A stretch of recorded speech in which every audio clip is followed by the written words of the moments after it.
And then there'd be random people trying to sell snow cones or like these popsicles or anything. They'd come by either every day or every other day, just sell. Because they couldn't have any other job, so they just had to sell and sell. I just remember this guy. I would see him all the time. I just know his voice because he's always in the streets as much as us missionaries were, and he'd just be selling whatever he had. And he had like people would like make just like your like watermelon, like have their little song. Mm-hmm. But in Mexico, they're not really tuned well as us Americans.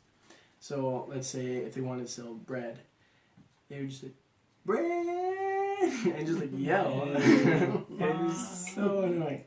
And so this one lady, she was known for her small bread. Like she made small bread, small sweet bread, like little cookies, bread stuff.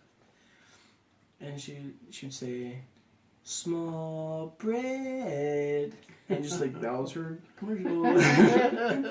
And so everybody had like their own little weird jingle, and it'd just be like annoying enough for people just like to hear you. But if you were wanting that bread, you'd be listening for her to come by and hear her, Exactly. and then run out and get it. Send the kids out and get it. So just every day it wasn't like every once in a while, it was every day. You'd hear everything. So when the water came, they would say agua or water. When the gas came, they were like gas. And so like when I first got there, I didn't know what the difference was between water and gas because they'd be like But later I knew how to tell the difference. And then for the trash, it was always the same. It was about that amount of trash every day. But that was our study time for missionaries. And so we're sitting studying, and all of a sudden there's just bells.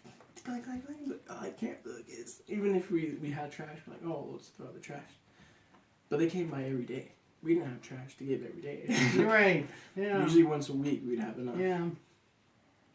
But every morning, clang, clang, clang, clang, clang. Gas. I was like, I'm trying to study. You should yell out the window, "We're sleeping!" And then it'd be like, wake up. It was always great. And so everybody in the streets would say, good morning, or good afternoon, good night. Nice. No, not every single person, but the people with their stores, they're trying to sell stuff. Like, oh, good morning. Do you want to drink? You want to eat? We're like, oh, you guys have a good night. And it just came to like we would take the same routes, like most days. And so people were like, oh, hey, missionaries, good morning. And it was great. And the same people would be like, oh, good night, you guys have a good night. It was great. We just like made friends down there and say good night, good morning to most people. That's better if you put some salt on it. Okay. It is. It tastes a lot better if you put salt, don't you think? Mm-hmm. Thank you. Yep. So most of the houses were just right there up against the sidewalk, hugging each other so they can fit more people in. And like were the walls thin so you could hear your neighbor pretty loud? Sometimes.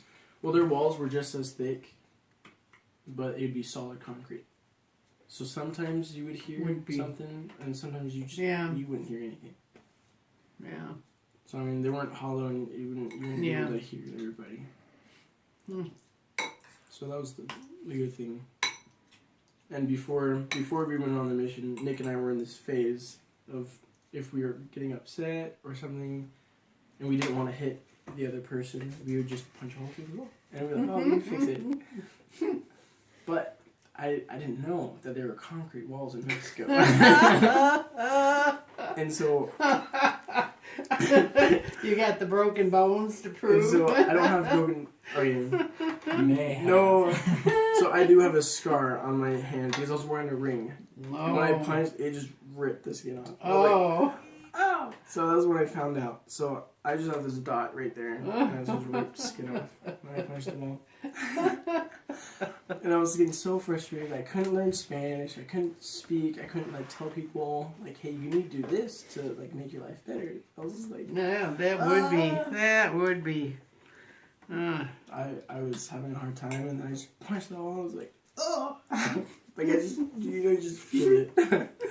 And then at that point, I was like, "Okay, I can't punch the wall anymore." So thank you, God, for telling me that. Pillow. Or you could have pushed. Give Nick a few hard slots. Well, he wasn't with me. He would have beat you. Yeah. So yeah. After that, I just learned, just like little by little. That's what people would just say, poco a poco. It's like little by little, you'll learn Spanish. It's like, oh, I was dying. I was like, you have no idea how hard this is. I know. I can't.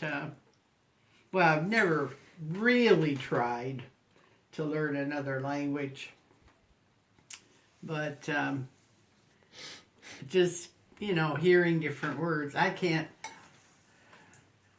make my mouth, I don't know, twist up like for French and whatever. I can't It's hard. do that, when you're not used to it.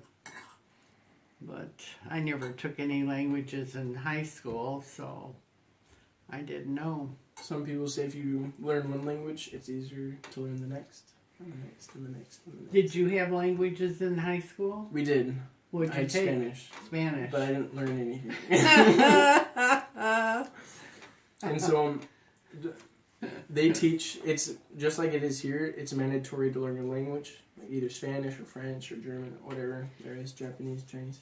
But down there, they make you learn English. And so, I mean, my dad would always say like, oh, they're taught English there, they all know English. It is true that they're taught English, but it isn't true that they know it. Just like how I didn't take my Spanish classes seriously, they don't take anything of English seriously down there. Nobody really cares about Spanish or about languages until they're put in that opportunity, and they're just like, oh, I have no idea how to speak. Yeah. And so I took 3 years of Spanish, and when I got down there, I was just blown away. There's missionaries where they knew Spanish from and they took it seriously and they were good, but when they got to Mexico, different Really? Spanish. And it was just like, Well, what? there's different dialects. Oh yeah. Just like here, people from Boston have a different accent, down south. And there's different words.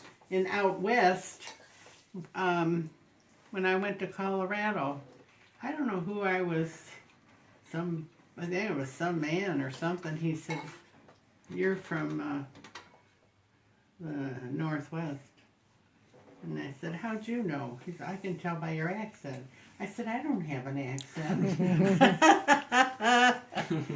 Now I could tell, I don't know if it was Lori or Casey, Pretty sure it was Casey. the O's, I think it was, when they said certain words, Yeah. it sounded different than what we say. And of course, Les, I have a hard time to this day understanding him. I think he does it on purpose. He doesn't want to lose that accent, He doesn't want to. And there's times I can't understand what he says. Maybe he's talking too fast.